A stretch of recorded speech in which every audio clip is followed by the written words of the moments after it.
สวัสดีเจ้าป้ากันแล้วนะเจ้ากับเย่มีคนเมืองนะเจ้าคลิปนี้เย่มีสติกเกอร์มานำเสนอนะเจ้าเป็นสติกเกอร์ชุดแรกของคนเมืองเฮานะเจ้าตีเย่ได้ยากขึ้นมาเดี๋ยวเฮาจะไปพอกันว่า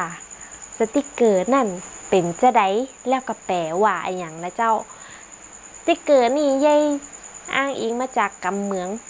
ตีเย่ใจเลยนะเจ้ากำเมืองตีใจตลอดใครชอบกำเมืองอยากโหลดกะเดี๋ยวเย่อย่าแปะลิงก์ไว้ตั้งหลุมคลิปนี่นะเจ้า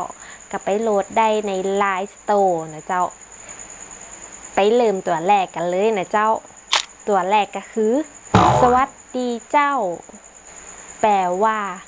สวัสดีค่ะตัวที่สองนะเจ้า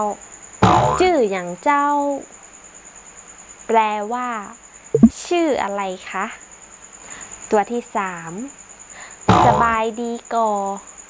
แปลว่าสบายดีไหมสบายดีเนาะแปลว่าสบายดีใช่ไหมฮักตัวหนาแปลว่ารักเธอนะรู้แล้วแปลว่ารู้แล้วปาดก็แปลว่าปาดนะคะข้อ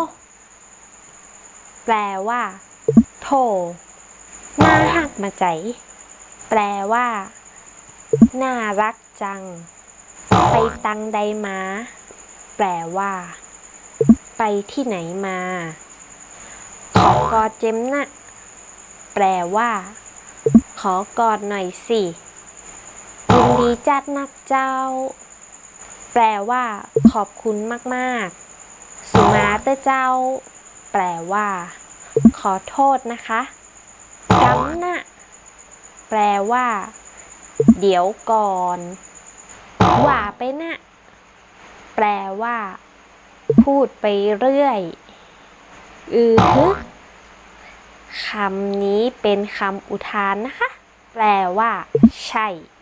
เป็นได้ของเจ้าถ้าชอบก็อย่าลืมโหลดกันนักๆนะเจ้าอย่าลืมกดไลค์กดแชร์กดติดตามแล้วก็กดกระดิ่งตัวนะเจ้าจะได้บ่พลาดคลิปใหม่ๆแล้วป้าเย้ยใหม่ในคลิปต่อๆไปนะเจ้าคลิปนี้ไปแล้วเจ้าบ๊ายบาย